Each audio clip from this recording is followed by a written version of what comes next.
Do you know how IKEA has grown? IKEA started in 1943 as a mail-order business in Sweden. Founder Ingvar Kamprad was just 17 years old. Initially, they sold small household goods.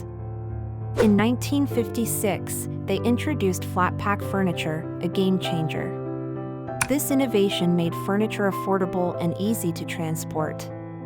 By the 1970s, IKEA had expanded throughout Europe. Today, IKEA operates over 400 stores in 52 countries.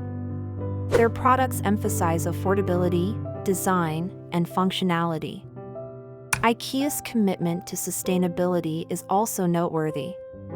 They aim to use 100% renewable and recycled materials.